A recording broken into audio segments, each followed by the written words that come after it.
ఉషోదయం ప్రేమించు కాపరి ఉషా కిరణాలు ఉదయకాలపు వాక్య ధ్యానంకు మిమ్మల్ని ఆహ్వానిస్తున్నాం. ప్రార్థన. పరిశుద్ధుడైన యేసయ్య, ఈ ఉదయకాల సమయానికై స్తోత్రములు. తండ్రి, మమ్మల్ని ప్రేమించి మరి యొక్క దినమును నీ కృప చేత అనుగ్రహించి ఉన్నావు. ఈ ఉదయకాలంలో నీ వాక్యము చేత నాతో కార్యక్రమం వీక్షిస్తున్న ప్రతి ఒక్కరితో మాట్లాడు. ఈ వాక్యమును నాయన గ్రహించుకొని వాక్యానుసారంగా నడుచుకునే కృపను మాకు అనుగ్రహించి ఆశీర్వదించి దీవించమని యేసు పరిశుద్ధ నామమున అడిగి వేడుకుంటున్నాను పరమ తండ్రి, ఆమేన్. ఈ ఉదయకాలపు వాక్య భాగము మార్కు సువార్త 11వ అధ్యాయము 12వ వచనం నుండి 14వ వచనం వరకున్న వాక్య భాగమును చదువుకుందాం. మరునాడు వారు బేతనియ నుండి వెళ్ళుచుండగా ఆయన ఆకలిగొని ఆకులు గల ఒక అంజూరపు చెట్టును దూరము నుండి చూచి దాని మీద ఏమైనను దొరికినేమో అని వచ్చెను. దాని యొద్దకు వచ్చి చూడగా ఆకులు తప్ప మరేమీ కనబడలేదు. ఏలయనగా అది అంజూరపు పండ్ల కాలము కాదు. అందుకాయన ఇక మీదట ఎన్నిటికీ నీ పండ్లు ఎవరును తినకుందురుగాక అని చెప్పాను. ఇది ఆయన శిష్యులు వినిరి.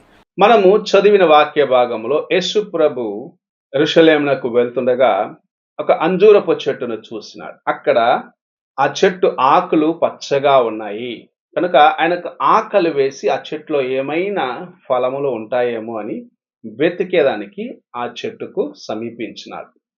అయితే జరిగిన సంఘటన ఏమిటి? ఆకులు పచ్చగా ఉన్నవి కానీ అందులో ఫలమేమీ లేదు అని రాయబడి ఉన్నది.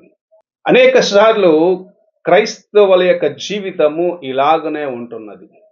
వారు బయటికి చూసేదానికి పచ్చగాను అంజూరపు చెట్టు వలె ఆకు బాగా పచ్చగా ఉంది కానీ ఫలము లేని జీవితమును జీవిస్తారు. ఆ జీవితము ఎవ్వరికి ప్రయోజనము లేని ఒక జీవితమై ఉంటున్నది. అందుకే ప్రభు మనతో ఈ ఉదయకాల సమయమున మాట్లాడుచూ ఉన్నాడు. నీ జీవితమును నీవు ఇతరులకు ఆశీర్వాదకరముగా నీవు ఉండాలి అని జాగ్రత్తగా నిన్ను నీవు కాపాడుకుంటూ దేవుని యొక్క కృప చేత నడిపించబడిన అనుభవంలో ఉండాలి. బయటకు పచ్చగా కనపొచ్చి నీ అంతరంగము ఎందుకు పనికిరానిదిగా ఉన్నట్లయితే దేవుని యొక్క కృపను నీవు పోగొట్టుకుండే ఒక వ్యక్తిగా మార్చబడతావు. ఆశీర్వాదముగా ఉన్నట్లుగా నీ జీవితము కనరావచ్చు కానీ నీవు వ్యర్థమైన జీవితమును జీవిస్తున్నావేమో అని పరీక్షించుకునేదానికి ప్రభు ఈ ఉదయకాల సమయంలో మాట్లాడుచున్నాడు. ఆ చెట్టు అది ఫలములు ఇచ్చే కాలము కాకపోయినను ఆకు పచ్చగా ఉన్నది, ఇతరులను ఆకర్షించేదిగా ఉన్నది. అనేక సార్లు మనం ఇలాగనే ఉంటున్నాము, ఇతరులను ఆకర్షిస్తున్నాము. నా వంటి వాడు విశ్వాసి మరొకడు లేదు, నా వంటి ప్రార్థనాపరుడు మరొకడు లేదు, నేను ప్రార్థన చేసిన విధముగా నువ్వు ప్రార్థన చేయలేవు అన్న రీతిగా ఇతరులను ఆకర్షిస్తున్నాము. కానీ అంతరంగములో మన యొక్క జీవితము ఎవ్వరికి పనికిరానిదిగా ఉంటుంది, దేవునికి దూరముగా ఉన్నది. దేవుని యొక్క కృపను పోగొట్టుకున్న ఒక స్థితిలో నీవు నేను ఉన్నామేమని పరీక్షించుకునే దానికోసమే ప్రభు ఈ ఉదయకాల సమయంలో మనతో మాట్లాడుచు ఉన్నాడు. దేవుని యొక్క ఉగ్రత లేకపోతే దేవుని యొక్క కోపము నీపైకి దిగి రాకముందే నీవు మెలకువగా ఉండి నీ జీవితాన్ని చక్కపరుచుకో. నీవు ఉన్న వేషధారణ నుండి బయటకు రమ్మని ప్రభు సెలవిస్తూ ఉన్నాడు. ఈ అంజూరపు చెట్టును చూసి అందులో ఫలమేమీ లేని దాన్ని బట్టి ప్రభు ఇంకా ఎవ్వరు నీ యొక్క ఫలములను తినకుందురుగా కానీ ఆ చెట్టును ఆయన శపించిన రీతిగా నిన్ను నన్ను కూడా ఆయన ఎవరికి ప్రయోజనకరముగా లేని వారిగా మార్చబడే ఆ స్థితికి త్రోయక ముందే జాగ్రత్తగా మెలకువగా నీకు నాకు ఇవ్వబడిన కృపలను కాపాడుకొని దేవుని యందు నమ్మకముగా మనము అంతరంగములో ఎలాగున్నామో బయటికి కూడా ఇతరులకు అలాగనే మన యొక్క జీవితం ఆశీర్వాదకరముగా ఉండునట్లుగా దేవుని యొక్క కృపను కలిగిన వారిగా జీవించాలని ప్రభు ఆశిస్తూ ఉన్నాడు. ఈ ఉదయకాల సమయమున నీ అంతరంగమును ఒక్కసారి పరిశోధించుకో. బయటకు పచ్చగా కనపరుస్తూ ఫలము లేని జీవితం ఉన్నట్లయితే ప్రభు నిన్ను ఆయన యొక్క దృష్టిలో నీవెవరికి ప్రయోజనకరముగా లేని వ్యక్తిగా ఉన్నదాన్ని బట్టి ఒక దినమున నీ యొక్క అవసరత ఎవరికి లేదు అని నిన్ను త్రోసివేస్తాడేమో. అలాంటి స్థితికి నీ వెళ్ళక ముందే నీ జీవితంను జాగ్రత్తగా కాపాడుకొనుము. ప్రభు ఆశిస్తున్నది నీలో నుండి ఫలములు.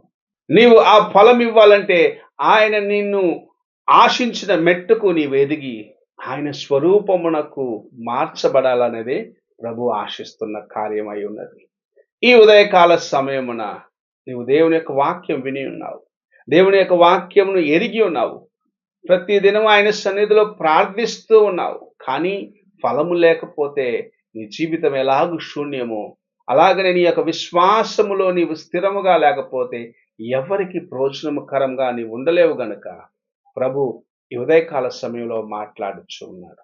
నీ జీవితమును నీవు పరీక్షించుకొని బయటకు పచ్చగా కనపొచ్చే స్థితిలో నుండి నీ జీవితమును మార్చుకొని ఫలభరితమైన జీవితము కోసము ఆశించి ప్రభు నిన్ను వెతికి వచ్చినప్పుడు ఆయనకు నీవు ఉపయోగకరమైన జీవితమును కలిగి ఉండటకు ప్రయాసపడము. ఆయన నిన్ను ఆశీర్వదించి తన కృపలో నిన్ను దీవించును గాక. ప్రార్థన చేసుకుందాం.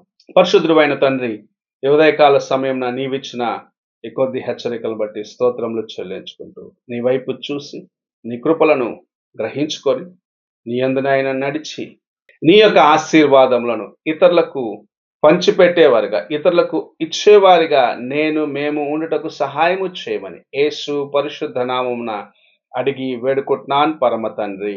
ఆమేన్. తండ్రి అయిన దేవుని ప్రేమ, కుమారుడైన క్రీస్తు కృప, ఆదరణకర్త అయిన పరిశుద్ధాత్మ యొక్క సహవాసం ఇప్పుడు ఎల్లప్పుడూ తోడై ఉండి సదాకాలము నడిపించునుగాక. ఆమేన్.